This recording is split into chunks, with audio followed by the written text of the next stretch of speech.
আপনারা যে যেখান থেকে দেখছেন এবং শুনছেন সবাইকে স্বাগত জানাচ্ছি ম্যাথ মজা চ্যানেলের পক্ষ থেকে।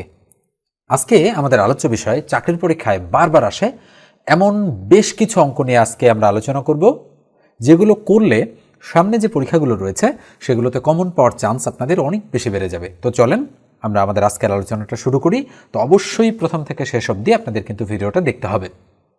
শুরুতেই স্ক্রিনে যে অঙ্কটা দেখতে পাচ্ছেন, এই অঙ্কটাতে বলা হচ্ছে কি, দেখেন a অনুপাত b ইকুয়াল 4:7, b অনুপাত c ইকুয়াল 5:6 হলে a অনুপাত b অনুপাত c ইকুয়াল টু কত।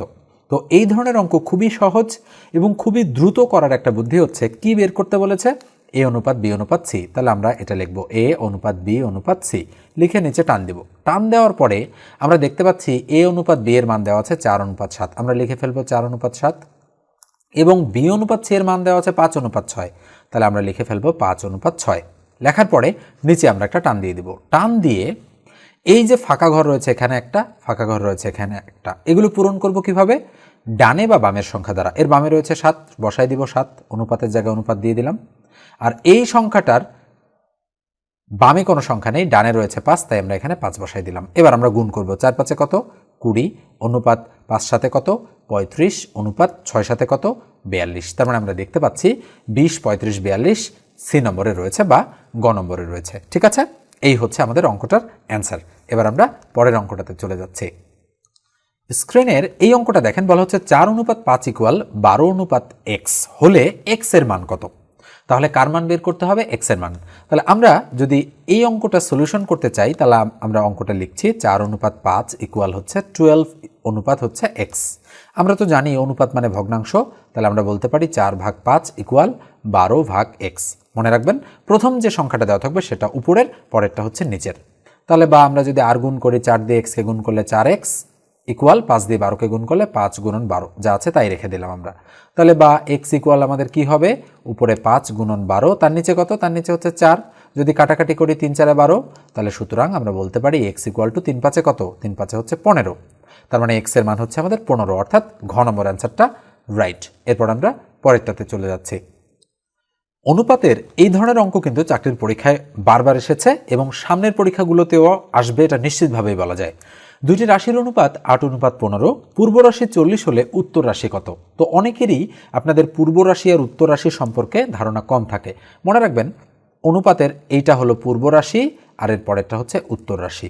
প্রথম যেটা রাশি থাকে তাকে আমরা বলি পূর্ব রাশি, আর পরে যে রাশিটা থাকে তাকে আমরা বলি কি, উত্তর রাশি। তাহলে পূর্ব রাশি বলা হচ্ছে 40, তার মানে পূর্ব রাশি 8-এর জায়গায় 40 হয়েছে। এখন প্রশ্ন হচ্ছে অনুপাত এই 15-র জায়গায় এখানে কত হবে সেটা আমাদেরকে খুঁজে বের করতে বলা হচ্ছে।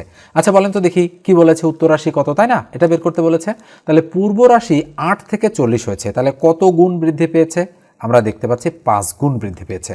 তাহলে এটাও কত গুণ বৃদ্ধি পাবে, 5 গুণই বৃদ্ধি পাবে। তাহলে 5 থেকে এই জায়গায় আমরা কত বসাবো, তাহলে যদি 5 গুণ বৃদ্ধি পায় তাহলে কত হবে বলেন তো দেখি, 5 15 75। তার মানে পূর্ব রাশি যদি 40 হয় তাহলে উত্তর রাশি হবে কত, 75। তার মানে খ নম্বর অ্যান্সারটা এক্ষেত্রে রাইট। এরপর আমরা পরেরটাতে চলে যাচ্ছি। এই অঙ্কটা দেখেন, এটাও কিন্তু অনুপাতের অঙ্ক, তবে এই অঙ্কটা একটু ডিফারেন্টভাবে এসেছে। বলা হচ্ছে করিম ও রহিমের নম্বরের অনুপাত 3:4 এবং রহিম ও মোহনের নম্বরের অনুপাত 6:7। তাহলে করিম ও মোহনের নম্বরের অনুপাত কত হবে সেটা আমাদেরকে খুঁজে বের করতে বলেছে। আচ্ছা বলেন তো করিমকে আমরা কে দ্বারা প্রকাশ করতে পারি, রহিমকে 8 দ্বারা, আর এখানে রহিম আছে, মোহন আছে, মোহনকে m দ্বারা। তাহলে 3 জন রয়েছে। ফাইনালি বলেছে করিম অনুপাত মোহন, তার মানে কে অনুপাত m, এটার মান আমাদের বের করতে বলেছে, এটা ইকুয়াল হোয়াট। তাহলে আমরা এবার যদি অনুপাতগুলোকে সাজাই, করিম এবং রহিম, তাহলে করিম অনুপাত রহিম ইকুয়াল কত দেওয়া আছে, 3:4। তাহলে আমরা বসাবো 3:4। এবার রহিম আর মোহন, তাহলে রহিম অনুপাত হচ্ছে মোহন, তাহলে রহিম আর মোহন কত, মোহন হচ্ছে 6:7, তার মানে 6:7 আমরা বসাই দিলাম। এবার বলেছে কি করিম এবং মোহনের অনুপাত। তাহলে আমরা যদি অঙ্কটা করি সলিউশন, তাহলে আমরা এইভাবে লিখতে পারি করিম অনুপাত রহিম অনুপাত মোহন, যেভাবে আমরা শিখেছি। টান দিয়ে আমরা বসাবো করিম আর রহিম, তাহলে 3 অনুপাত কত 4, আর রহিম আর মোহন 6:7, তাহলে রহিম হচ্ছে 6 আর মোহন হচ্ছে 7। তাহলে নিচে টান দিলাম। টান দিয়ে এখন আমরা গ্যাপগুলো কিভাবে পূরণ করব, তাহলে এই গ্যাপটা পূরণ করব, 4 বসাই, এর বামে 4 আর এই গ্যাপটা পূরণ করব কত, এর ডানে 6 রয়েছে, 6 বসায়।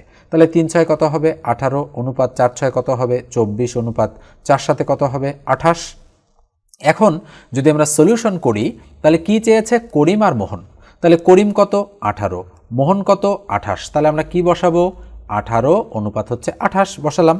এবার 18 অনুপাত 28 কিন্তু অপশনে দেয়া নেই, তাহলে কিভাবে আমরা করব, আমরা তো জানি অনুপাত মানে ভগ্নাংশ, তার মানে কাটাকাটি যাবে। 9 দিয়ে যদি কাটি 9 দুগুণ 18, বা 2 দিয়ে যদি কাটি 9 দুগুণ 18, অনুপাত 2 দিয়ে যদি এটাকে কাটি 14 দুগুণ 28, তার মানে একই সংখ্যা দ্বারা দুটোকে কাটতে হবে। তাহলে 9 অনুপাত 14 হচ্ছে আমাদের অ্যান্সার, অর্থাৎ অ্যান্সারটা ঘ নম্বর। এবার আমরা পরেরটাতে চলে যাচ্ছি। অনুপাতের এই অঙ্কটা দেখেন, এই অঙ্কটা আপনারা চাকরির পরীক্ষা দিচ্ছেন এমন মানে হচ্ছে পরীক্ষার্থী খুবই কমই আছেন যারা এই অঙ্কটা দেখেননি। ওকে, তো এই ধরনের অঙ্ক করার জন্য আমরা মানে ডিটেলস নিয়মটাই প্রেফার করি আপনাদেরকে। তো দেখেন বলা হচ্ছে একটি সোনার গহনার ওজন 16 গ্রাম, তার মানে আমরা এইভাবে বলতে পারি যে মোট হচ্ছে আমাদের কত গ্রাম, 16 গ্রাম। এবার বলেছে সোনা অনুপাত তামা, তাহলে সোনাকে এস ধরলাম আর তামাকে টি ধরলাম। তাহলে কি দেওয়া আছে বলেন তো দেখি, দেওয়া আছে সোনা অনুপাত তামা, কত দেওয়া আছে 3 অনুপাত 1, এটা আমাদের দেওয়া আছে। এবার বলেছে কি, এতে কি পরিমাণে সোনা মেশালে অনুপাত হবে 4 অনুপাত 1। তাহলে কি মেশাতে বলেছে, সোনা মেশাতে বলেছে, তার মানে এস কতটুকু মেশালে অনুপাতটা 4 অনুপাত 1 হবে। আচ্ছা বলেন তো দেখি, এখন এই যে আমাদের মোট 16 গ্রাম রয়েছে, এই 16 গ্রাম সোনা কতটুকু আর তামা কতটুকু, এটা যদি আমরা বের করতে চাই তাহলে কিভাবে বের করতে হবে, অনুপাতটা যোগ করতে হবে, 3 আর 1 4, এই 4 দিয়ে যদি আমরা 16কে ভাগ করি তাহলে প্রতি এককে আসবে 4। তাহলে আমরা যদি মোট সোনার পরিমাণ বের করতে চাই 4 দিয়ে এটাকে গুণ করতে হবে, তার মানে 12। আর মোট তামার পরিমাণ যদি বের করতে চাই 4 দিয়ে এটাকে গুণ করতে হবে, 4 1 4। তাহলে আমরা বলতে পারি কিন্তু সোনা আছে 12 গ্রাম, অনুপাত তামা আছে 4 গ্রাম। এখন আমরা জানি যে অনুপাত মানে কিন্তু ভগ্নাংশ, তার মানে আমরা বলতে পারি 12 ভাগ 4 এভাবে। এখন যেটা আমরা এখানে করব, যে যেহেতু বলেছে যে সোনার গহনার ওজন 16 গ্রাম, এতে সোনা ও তামার অনুপাত 3 অনুপাত 1, আসলে 3 অনুপাত 1 মানে কিন্তু 12 অনুপাত 4, একই কথা যেটা আমরা এখান থেকে বের করে নিয়েছি। এবার বলেছে যে কি পরিমাণে সোনা মেশালে, তাহলে কতটুকু মেশাতে হবে সোনা, আমি তো সেটা জানি না, তাই না? তাহলে সোনা কতটুকু, এখানে এস হচ্ছে 3 আর 3 মানে হচ্ছে 12, তাহলে কতটুকু সোনা মেশাতে হবে, আমি ধরলাম x গ্রাম সোনা মেশালে অনুপাত হবে 4 অনুপাত 1। তাহলে 4 অনুপাত 1 মানে কি 4 ভাগ 1, প্রথমটা উপরে লিখতে হয়। এবার যদি আমরা আর গুণ করে দেই, 12 যোগ এক্সকে দিয়ে 1কে গুণ, তার মানে 12 যোগ এক্স ইকুয়াল 4 দিয়ে 4কে গুণ করলে 4 4 16। তাহলে এক্স ইকুয়াল টু 16 থেকে যদি 12 বাদ দেই কত থাকে, 4 গ্রাম। তার মানে আমাদের সঠিক উত্তর হচ্ছে 4 গ্রাম। এবার আমরা পরের অঙ্কটাতে চলে যাচ্ছি। এবারে দেখেন অনুপাতের এই ধরনের অঙ্কগুলো যদি আপনারা করতে চান, এর আগেরটার মতোই কিন্তু এখানে আপনারা অঙ্কটা সলিউশন করতে পারবেন, তবে এক্ষেত্রে একটা সুপার শর্টকাট মেথড রয়েছে, সেই মেথডটা নিয়ে আমি আপনাদের সঙ্গে আলোচনা করব ডিটেলস করানোর পরে। তো এই ধরনের অঙ্ক করার জন্য ডিটেলস মেথড রয়েছে, পাশাপাশি শর্টকাট মেথড রয়েছে, এবং সেটা সুপার শর্টকাট মেথড। আমি আগে ডিটেলস মেথডে করাই দিচ্ছি। তাহলে বলেন তো মোট কতটুকু, মোট হচ্ছে কিন্তু 60 লিটার, তার মানে আমি বললাম 60 লিটার হচ্ছে মোট। কেরোসিন আর পেট্রোলের মিশ্রণ 7 অনুপাত 3, তাহলে কেতে কেরোসিন ধরলাম আর পিতে পেট্রোল ধরলাম, তাহলে আমরা লিখতে পারি কেরোসিন অনুপাত পেট্রোল ইকুয়াল কত 7:3। এবার ওই মিশ্রণে আর কত লিটার পেট্রোল মেশালে, তার মানে পেট্রোল মেশাতে হবে, মনে রাখতে হবে, অনুপাত হবে 3 অনুপাত 7, তার মানে অনুপাতটা উল্টে যাবে, 7 অনুপাত 3 থেকে 3 অনুপাত 7 হবে। তাহলে এখন যেহেতু বলা আছে 7 অনুপাত 3, তাহলে মোট মিশ্রণটা কি পরিমাণে এই 2 অনুপাতে বিভক্ত হলে 60 লিটার নিঃশেষ হয়ে যায় সেটা আমাদেরকে বের করতে হবে। বের করার বুদ্ধি কি, বের করার বুদ্ধি হচ্ছে 7 আর 3 10 হয়, 10 দিয়ে 60কে ভাগ করলে 6 10 60, তার মানে প্রতি একক হচ্ছে এখানে 6। তাহলে আমরা বলতে পারি কেরোসিন অনুপাত পেট্রোল, বলতে পারি 6 7 42 অনুপাত 3 6 18। নিশ্চয়ই বুঝে গিয়েছেন কিভাবে বের করলাম, অনুপাতের যোগ করে এটাকে ভাগ করে ওই এককটা দ্বারা এই দুটোকে গুণ করে। তাহলে আমরা বলতে পারি 42 হচ্ছে এখানে কেরোসিন আর 18 হচ্ছে এখানে পেট্রোল। তাহলে বলেছে কি পরিমাণে পেট্রোল মেশালে, তাহলে নিশ্চিতভাবেই বোঝা যাচ্ছে পেট্রোল হচ্ছে 18, তাই না? তার মানে আমি ধরলাম x লিটার পেট্রোল মেশালে অনুপাতটা কত হবে 3 অনুপাত 7, তার মানে 3 ভাগ 7। এবার এটা যদি ক্যালকুলেশন করি তাহলে মান x এর বের হবে, তখন পেট্রোল অ্যান্সার বের করে দিবে, তাই না? তাহলে এটা দিয়ে এটাকে গুণ করলে 3 × 18 + x ইকুয়াল 7 দিয়ে 42কে গুণ করলে 7 2 4, হাতে হচ্ছে 1, 4 7 28 আর 1 29, 294। তাহলে 3 18 54 যোগ 3x ইকুয়াল টু 294। একটু এখানে ক্যালকুলেশনটা করতেছি আমরা এখান থেকে, ঠিক আছে? তাহলে খেয়াল করেন যে 54 যদি এইদিকে চলে আসে তাহলে 3x ইকুয়াল টু 294 থেকে 54 যদি বাদ যায় তাহলে কত থাকে আমরা বাদ দিয়ে দিচ্ছি 294 মাইনাস হচ্ছে 54, তাহলে 3x ইকুয়াল টু আমরা কি বলতে পারি 4 4 মিলে গেল 0, 5 আছে 9 করতে 4 আর 2 বসাই দিলাম, তাহলে সুতরাং x ইকুয়াল টু উপরে 240 তার নিচে কত 3, তাহলে 3 8 24 8 তার মানে 80, তার মানে x এর মান হচ্ছে 80 অর্থাৎ 80 লিটার। ঠিক আছে, অ্যান্সার হচ্ছে 80 লিটার। এবার আমি সুপার শর্টকাট মেথডটা আপনাদের সঙ্গে এখানে আলোচনা করে দিচ্ছি। মনে রাখেন এইরকম অনুপাত যদি রিভার্স হয়ে যায়, মানে এখানে যেটা দেওয়া থাকবে তার উল্টো জিনিস এখানে যদি দেওয়া থাকে, তাহলে করবেন কি শর্টকাটে আপনারা করবেন 60 লিটার। এই 60 আপনারা লিখবেন, লেখার পরে বলেন তো দেখি এই অনুপাত দুটোর মধ্যে ছোট সংখ্যা কত 3, ছোট সংখ্যা দ্বারা একে ভাগ করবেন, ভাগ করে এই অনুপাতের পার্থক্য কত বলেন তো দেখি, 7 থেকে 3 বাদ দিলে 4, তাহলে একে 4 দ্বারা গুণ করবেন, মুহূর্তের মধ্যে অ্যান্সার চলে আসবে। তাহলে 3 20 60 20, 4 20 কত 80। এইভাবে যদি করতে পারেন তাহলে 5 সেকেন্ডেই আপনাদের কিন্তু অ্যান্সার চলে আসবে। নিশ্চিতভাবেই আপনারা অনেকেই এই পদ্ধতিটা জানেন এবং আমার লেকচারগুলো যারা নিয়মিত দেখেন তারা কিন্তু এই অঙ্কগুলো অলরেডি করেছেন। ওকে, এবার আমরা এই অনুপাতের এই ধাঁচের অঙ্ক থেকে অন্য অঙ্কে চলে যাচ্ছি। ঠিক আছে, তো আপনারা অবশ্যই অঙ্কগুলো মনোযোগ সহকারে করবেন। এই অঙ্কটা দেখেন কি বলা হচ্ছে, a ইকুয়াল ABC সেটের উপসেট কয়টি?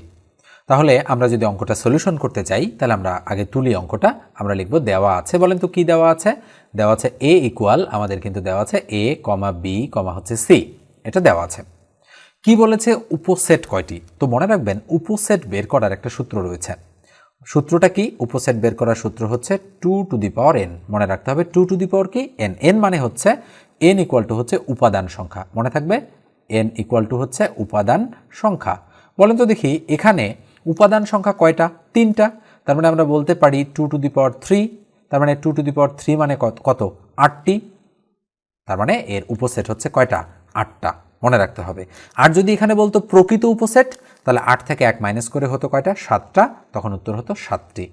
আমি ওই ধরনের প্রশ্নও কিন্তু বেশি আসতে দেখে এই জন্য ওই কথাটাও বলে দিলাম যে যদি প্রকৃত উপসেটের কথা বলে তাহলে মোট যেটা বের হবে তার থেকে 1 মাইনাস, আর যদি শুধু উপসেটের কথা বলে তাহলে এর সরাসরি যেটা বের হবে সেটাই। এখানে যেহেতু 2 এর উপর কিউব দিলে 8 হচ্ছে, তার মানে 8টি হচ্ছে অ্যান্সার। ঠিক আছে, এরপর আমরা পরের অঙ্কটাতে চলে যাচ্ছি।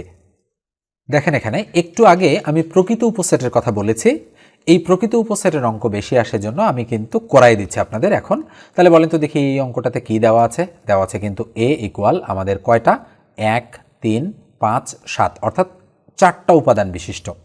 তার মানে আমরা বলতে পারি যে এর প্রকৃত উপসেট কয়টা হবে। তাহলে উপসেট বের করার সূত্র কি? উপসেট বের করার সূত্র হচ্ছে 2 টু দি পাওয়ার n। তাহলে n এর মান কত? এখানে যেহেতু উপাদান সংখ্যা 4টা তাহলে 2 টু দি পাওয়ার 4, তাহলে 2 টু দি পাওয়ার 4 মানে কত 16, অর্থাৎ 4টা 2 গুণ, তাহলে 16। যেহেতু বলেছে প্রকৃত উপসেট তাহলে কত মাইনাস হবে 1 মাইনাস হবে, তার মানে হচ্ছে 15।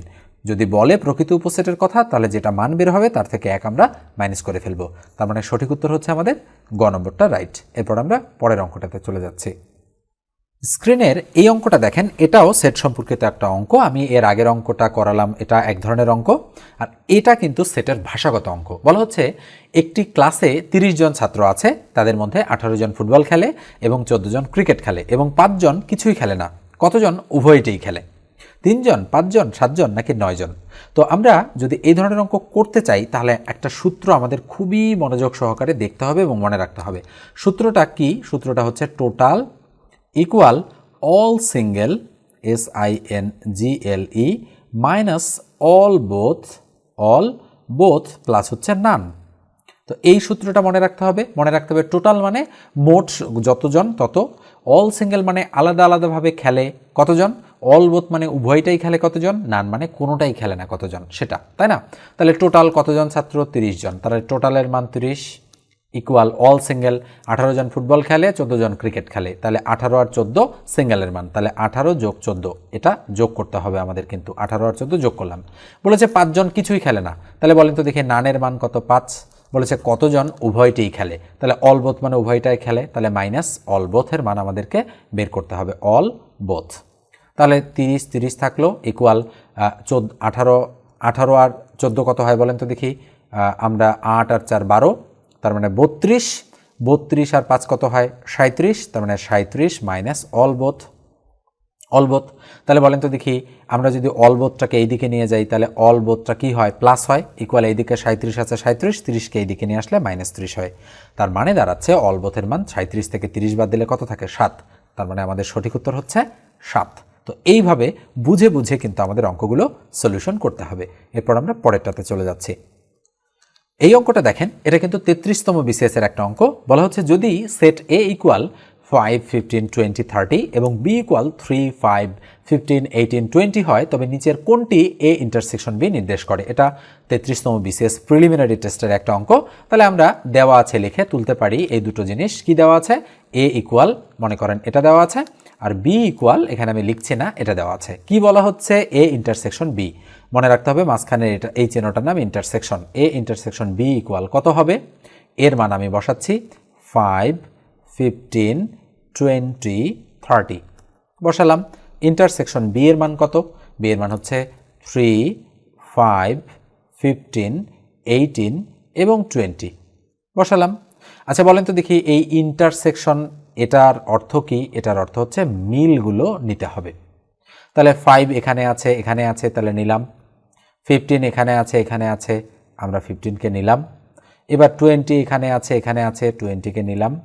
এবার আমরা দেখতে পাচ্ছি, আর এখানে খেয়াল করেন 30 এখানে আছে কিন্তু এখানে নেই। তার মানে আমাদের সঠিক উত্তর হচ্ছে 5, 15 এবং 20। তাহলে উত্তর কত? উত্তর হচ্ছে গ নম্বরটা রাইট। খুবই সহজ অঙ্ক এগুলো। ক্লাস 9-10-এর হচ্ছে সিলেবাসে কিন্তু আমাদের এই ধরনের অঙ্ক ছিল। আমরা যারা সেই অঙ্কগুলো করেছি ইতিপূর্বে তাদের কাছে কিন্তু খুবই সহজ ইন্টারসেকশন আর ইউনিয়নের অঙ্কগুলো। এবার আমরা পরেরটাতে চলে যাচ্ছি। তো এই পর্যায়ে আমি একটু বলি, যারা আমার এই চ্যানেলে একদম নতুন, ভিডিও একেবারে প্রথম দেখছেন, তারা অবশ্যই সাবস্ক্রাইব করবেন। আর যারা ফেসবুক থেকে দেখছেন এই মুহূর্তে, তারা ফলো দিয়ে দেন, আর ভিডিওটাতে অবশ্যই আপনারা একটা লাইক দিয়ে দেবেন। এই অঙ্কটা দেখেন, এটা হচ্ছে সেটেরই একটা অঙ্ক। এই ধরনের অঙ্কও কিন্তু বেশি আসে চাকরির পরীক্ষাগুলোতে, হঠাৎ করে কিন্তু দিয়ে দেয় এই ধরনের অঙ্ক। বলা হচ্ছে 8-এর গুণনীয়ক সেট কোনটি? মনে রাখতে হবে এই শব্দ দুটো যদি এখানে গুণনীয়ক একটা শব্দ আছে, আর একটা কিন্তু শব্দ আছে গুণিতক, মনে রাখতে হবে।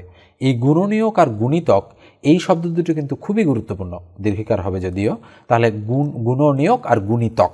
গুণনীয়ক মানে হচ্ছে, যদি আমি বলি 8-এর গুণনীয়ক কোনগুলো, তাহলে 1 দিয়ে 8কে ভাগ করা যায়, 2 দিয়ে 8কে ভাগ করা যায়, 4 দিয়ে 8কে ভাগ করা যায় এবং 8 দিয়ে 8কে ভাগ করা যায়। এই 4টা হচ্ছে কার গুণনীয়ক? 8-এর গুণনীয়ক। তার মানে আমরা কি বলতে পারি? সঠিক উত্তর হচ্ছে আমাদের কিন্তু খ। এবার যদি গুণনীয়কের জায়গায় গুণিতক লেখা থাকতো এখানে, তাহলে কিন্তু 8 হতো এর সর্বনিম্ন গুণিতক, তার 8 2 16, 3 8 24, 4 8 32, এভাবে কিন্তু চলতেই থাকতো। তার মানে গুণিতকের সেট কিন্তু অসীম সেট। এই জন্য আমাদের বুঝতে হবে যে গুণিতক থাকলে কি করতে হবে আর গুণনীয়ক থাকলে কি করতে হবে। মনে রাখতে হবে যে যদি গুণনীয়ক থাকে তাহলে এই যে সংখ্যাটা দেওয়া থাকবে তাকে কোন কোন সংখ্যা দ্বারা ভাগ করা যায় সেগুলোই হবে গুণনীয়কের সেট। তার মানে আমরা বুঝতে পারতেছি নিঃসন্দেহে এখানে উত্তরটা খ নম্বর রাইট। এরপর আমরা সেট থেকে অন্য ধরনের অঙ্কে চলে যাব। এই অঙ্কটা দেখেন, নল ও চৌবাচ্চা জাতীয় একটা অঙ্ক। এই ধরনের অঙ্ক আপনারা অবশ্যই চাকরির পরীক্ষায় অনেক বেশিবার আসতে দেখেছেন। বলা হচ্ছে দুটি নল দ্বারা একটি চৌবাচ্চা যথাক্রমে 10 ও 15 ঘন্টায় পানিপূর্ণ হয় বা করে। নল দুটি একত্রে খোলা রাখলে চৌবাচ্চাটি কতক্ষণে পানিপূর্ণ হবে? তো এই ধরনের অঙ্ক করার জন্য আমরা একটা শর্টকাট মেথড ব্যবহার করব। শর্টকাট মেথডটা কি? মেথডটা হচ্ছে, যেহেতু দুটি নল দ্বারা প্রথমটা দ্বারা 10 ঘন্টা এবং প্রথমটা দ্বারা দ্বিতীয়টা দ্বারা 15 ঘন্টায় পূর্ণ হয়, তাহলে আমরা 1/10 লিখব প্লাস 1/15 লিখব। কেন প্লাস দিলাম মাঝখানে? যেহেতু বলেছে দুটি নল একত্রে খুলে দিলে, এই জন্য আমরা প্লাস দিলাম। যদি বলতে একটা খোলা একটা বন্ধ, তাহলে মাঝখানে মাইনাস চিহ্ন হতো। আর এই যে আমরা 10-এর উপরে 1 দিয়েছি আর 15-এর উপরে 1 দিয়েছি, ফাইনালি অ্যান্সার যেটা আসবে সেটাকে আমরা কিন্তু উল্টায় দিব, তাহলে আবার আগের জায়গায় চলে আসবে এরা। তাহলে 10 আর 15 এর লসাগু কত? আমরা যদি লসাগু করি, 5 দিয়ে দিলে 5 2 10 আর 3 5 15, তাহলে 3 2 6, 5 6 30। তার মানে লসাগু হচ্ছে আমাদের 30। 3 10 30, তার মানে 3। 15 2 30, তার মানে 2। আমরা বলতে পারি 3 আর 2 কত? 5, আর তার নিচে কত? 30। এবার আমি বলেছি ফাইনালি যেটা আসবে সেটাকে উল্টাই দিব, তাহলে 30 উপরে চলে গেল, নিচে 5 চলে আসলো, তাহলে 5 6 30, 6। তার মানে আমাদের সঠিক উত্তর হচ্ছে 6 ঘন্টায়। এইভাবে যদি আমরা বুঝে বুঝে করতে পারি তাহলে কিন্তু কখনোই আর এই অঙ্কগুলো ভুল হবে না। এরপর আমরা পরেরটাতে চলে যাচ্ছি। এই অঙ্কটা দেখেন, এটা প্রাথমিক বিদ্যালয়ে প্রধান শিক্ষক নিয়োগ পরীক্ষা 2012-তে এসেছিল। সেট নাম্বার হচ্ছে ড্যাফোডিল। বলা হচ্ছে একটি চৌবাচ্চা 3টি নল দিয়ে যথাক্রমে 10, 12 ও 15 ঘন্টায় পূর্ণ হতে পারে। তিনটি নল একত্রে খুলে দিলে বা একসঙ্গে খুলে দিলে চৌবাচ্চার অর্ধেক পূর্ণ হতে কত সময় লাগবে? খুব ভালো করে খেয়াল রাখতে হবে, বলা হচ্ছে কিন্তু অর্ধেক পূর্ণ করতে, অর্থাৎ ফাইনালি যে সংখ্যাটা আসবে তাকে 2 দিয়ে ভাগ করে যেটা হবে সেটাই হবে উত্তর। এই জায়গাটাতে কিন্তু আপনাদের অনেকেরই ভুল হয়ে যায়, আপনারা ফাইনালি উত্তরটা করার সময় এই জিনিসগুলো খেয়াল করেন না। তাহলে যেহেতু 3টা নল, তাহলে প্রথম নল দ্বারা 10 তার মানে 1/10, দ্বিতীয় নল দ্বারা 12 তার মানে 1/12, তৃতীয় নল দ্বারা 15 তার মানে 1/15। যেহেতু বলেছে একসঙ্গে তার মানে এটাও প্লাস, এটাও হচ্ছে প্লাস। এবার আমরা 10, 12 এবং 15 এর লসাগু করব। তাহলে 10, 12 আর 15 এর লসাগু কত? যদি আমি 2 দিয়ে দেই 5 দুগুণ 10, 6 দুগুণ 12 থাকলো 15। এবার যদি আমি 3 দিয়ে দেই থাকলো 5, 3 দুগুণ 6, 3 5 15। এবার আমি যদি 5 দিয়ে দেই 5 একে 5 থাকলো 2, 5 একে 5, তাহলে 5 দুগুণ 10, 3 10 30, 30 দুগুণ 60। তার মানে আমাদের লসাগু কত? লসাগু হচ্ছে 60। তাহলে 6 10 60, 6 যোগ 12 দিয়ে যদি 60কে ভাগ করি 5, তাহলে 5 12 60, যোগ 15 দিয়ে যদি 60কে ভাগ করি 4 15 60, তাহলে ইকুয়াল 5 আর 6 কত? 11, 11 আর 4 কত? 15। তার মানে উপরে হচ্ছে 15, তার নিচে কত? 60। তাহলে ফাইনালি কি বলেছি? উল্টে যাবে, তাহলে উপরে 60 চলে যাচ্ছে, তার নিচে 15 চলে আসছে, তাহলে 4 15 60, তাহলে কয় ঘন্টায়? 4 ঘন্টায়। উত্তর যদি আপনারা 4 ঘন্টা দাগায় দেন সাথে সাথেই শেষ। এই জায়গায় ভুলটা হয়। কি বলেছে? চৌবাচ্চার অর্ধেক পূর্ণ হতে, তাহলে পুরাটা পূর্ণ হয় 4 ঘন্টায় আর অর্ধেক পূর্ণ হয় 2 ঘন্টায়। 4 অর্ধেক 2, তার মানে সঠিক উত্তর কিন্তু গ। এইভাবে পরীক্ষার সময় আপনাদের কিন্তু অঙ্ক ভুল হয়ে যায়। এটা কিন্তু ফাঁদ, মনে রাখতে হবে, ফয় চন্দ্রবিন্দু আকার আর দ ফাঁদ। অঙ্কের ফাঁদে যে পড়বেন সে মাইনাস খেয়ে যাবেন। 1 নম্বর তো পাবেনই না, উপরে আপনারা যারা বিশেষ পরীক্ষার্থী তাদের 0.5 মাইনাস হয়ে যাবে, আর যারা অন্যান্য পরীক্ষা দিচ্ছেন তাদের 0.25 মাইনাস হয়ে যাবে। ঠিক আছে, এরপর আমরা পরের অঙ্কটাতে চলে যাচ্ছি। এইবার দেখেন, একটা নল দ্বারা পূর্ণ হবে আর একটা দ্বারা খালি হবে। বলা হচ্ছে একটি পানির ট্যাঙ্কে 2টি নল আছে। প্রথম নলটি খুলে দিলে ট্যাঙ্কটি 10 ঘন্টায় পূর্ণ হয় এবং দ্বিতীয় নলটি খুলে দিলে পূর্ণ ট্যাঙ্কটি 15 ঘন্টায় খালি হয়। 2টি নল একসাথে খুলে দিলে খালি ট্যাঙ্কটি কত সময়ে পূর্ণ হবে? আমাদের কাছে কিন্তু জানতে চাচ্ছে যে প্রথম নল দ্বারা ট্যাঙ্কটি 10 ঘন্টায় পূর্ণ হয় আর দ্বিতীয় নল খুলে দিলে পূর্ণ ট্যাঙ্কটি 15 ঘন্টায় খালি হয়। নল দুটি একত্রে বা একসাথে খুলে দিলে খালি ট্যাঙ্কটি কত সময়ে পূর্ণ হবে? তার মানে একটা দ্বারা ভর্তি হবে আর একটা দ্বারা খালি হবে, তাই না? তাহলে আমরা কি বলতে পারি? 1/10, আর একটা আছে 15, তার মানে 1/15। এবার কি দেব? মাঝখানে মাইনাস। কেন? কারণ একটা দ্বারা পূর্ণ হচ্ছে, একটা দ্বারা খালি হচ্ছে। তাহলে কি হবে? লসাগু 10 আর 15 এর, 10 আর 15 আমরা লসাগু করছি। 5 দিয়ে দিলে 5 দুগুণ 10, 3 5 15, 3 দুগুণ 6, 5 6 30, তাহলে লসাগু কত? 30। তাহলে কি হবে? 3 10 30, 3 মাইনাস 15 দুগুণ 30 2, তাহলে উপরে হচ্ছে 1, তার নিচে কত? 30। যদি আমরা উল্টায় দেই ফাইনালি, তাহলে 30 ঘন্টা সময় লাগবে যদি একটা খোলা থাকে আর একটা দ্বারা পূর্ণ হতে থাকে। ভাগ্যিস প্রথম নল দ্বারা তাড়াতাড়ি পূর্ণ হচ্ছে, এই জন্য কিন্তু দ্বিতীয় নল খালি করতে করতে 30 ঘন্টায় ট্যাঙ্কটি কিন্তু পানিপূর্ণ হয়ে যাবে। ওকে, এবার আমরা পরের অঙ্কটাতে চলে যাচ্ছি। এই অঙ্কটা দেখেন, এই অঙ্কটা আমি কিন্তু আপনাদেরকে করতে দিব, আমি একটু বোঝাই দিচ্ছি আপনাদের। একটি চৌবাচ্চায় 3টি নল দিয়ে 8, 12 ও 24 ঘন্টায় পূর্ণ হতে পারে। 3টি নল একসঙ্গে খুলে দিলে চৌবাচ্চাটির 3/4 পূর্ণ হতে কত সময় লাগবে? তাহলে আপনারা কি করবেন? যেভাবে প্রসেস আমি দেখিয়েছি পুরো প্রসেসটা সেভাবে কমপ্লিট করবেন। যেহেতু বলেছে একসঙ্গে, তার মানে যোগ হবে, আর মান যেটা বের হবে সেটা 3/4 করবেন। 3/4 কি বলেন তো দেখি? 3/4 মানে 4 ভাগের 3 ভাগ, অর্থাৎ যেটা বের হবে মান সেটার সাথে আপনারা এইভাবে গুণ করে দেবেন 3/4, তাহলে যে ফাইনালি যে মানটা পাবেন সেটাই হবে অ্যান্সার। আমি ক্লু দিয়ে দিলাম, আপনারা অঙ্কটা করে ফেলে আমাকে কমেন্ট সেকশনে কমেন্ট করে জানাই দেন যে অ্যান্সারটা কী হবে। ঠিক আছে, এরপর আমি পরেরটাতে চলে যাচ্ছি।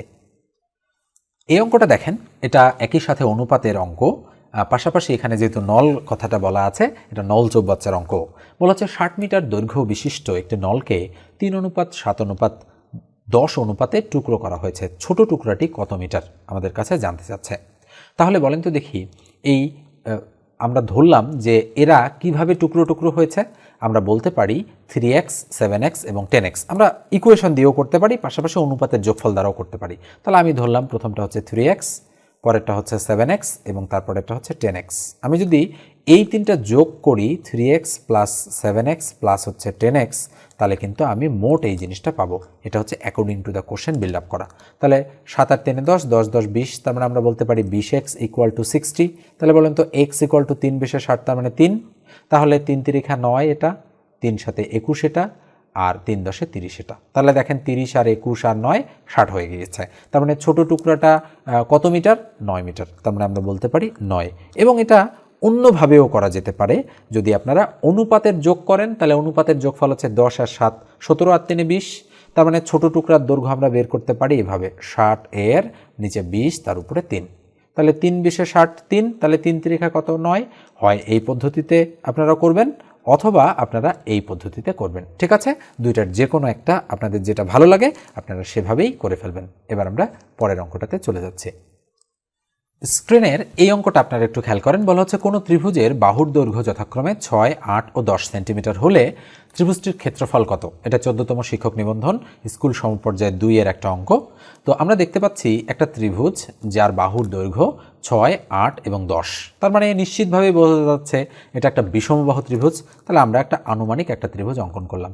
ওকে, আনুমানিক একটা ত্রিভুজ। এটা হচ্ছে 6, আমরা ধরলাম এটা হচ্ছে 8, আমরা ধরলাম এটা হচ্ছে 10। এটা হচ্ছে ছোট, তার চেয়ে একটু বড়, এইটা হচ্ছে আরও বড়, তাই না? এটা একটা কি ত্রিভুজ? এটা একটা বিষমবাহু ত্রিভুজ। বিষমবাহু ত্রিভুজ। তো বিষমবাহু ত্রিভুজের ক্ষেত্রফল নির্ণয়ের আমরা সূত্র নিশ্চয়ই জানি। তাহলে ক্ষেত্রফল বা এরিয়া নির্ণয়ের সূত্র হচ্ছে, এরিয়া যার বাংলা হচ্ছে ক্ষেত্রফল, এরিয়া হচ্ছে S into S minus A into S minus B into হচ্ছে এস মাইনাস সি। এখানে এস কি? এস হচ্ছে অর্ধ পরিসীমা। তাহলে এস হচ্ছে আবার A plus B plus C ভাগ হচ্ছে 2। এখানে এবিসি কি? এ হচ্ছে প্রথমটা, বি হচ্ছে দ্বিতীয়টা, সি হচ্ছে তৃতীয়টা। ঠিক আছে, তাহলে বিষমবাহু ত্রিভুজের ক্ষেত্রে আমরা যদি মান বের করতে চাই, তাহলে কিন্তু ক্ষেত্রফলের মান যদি বের করতে চাই, তাহলে এই দুটো রুল বা সূত্র সম্পর্কে আমাদের পূর্ব ধারণা থাকতে হবে, নাহলে কিন্তু পারবো না। তো এস মানে 3টা বাহু যোগ করে 2 দিয়ে ভাগ, তাহলে 6 8 আর 16 10 কত হয়? 10 আর 6 16, 16 আর 8 24। তার মানে 8 6 14 আর 10 24। তাহলে 24কে যদি আমরা 2 দিয়ে ভাগ করি তাহলে কত হয়? ফলাফল 12। তার মানে আমরা বলতে পারি এস এর মান কত? এস এর মান হচ্ছে 12। বলেন তো দেখি এস মাইনাস এ, তাহলে 12 থেকে এ এর মান কত? 6, বাদ দিলে কত থাকে? 6। আবার এস মাইনাস বি, 12 থেকে যদি 8 বাদ দিয়ে থাকে কত? 4। আবার এস মাইনাস সি, 12 থেকে যদি 10 বাদ দিয়ে থাকে কত? 2।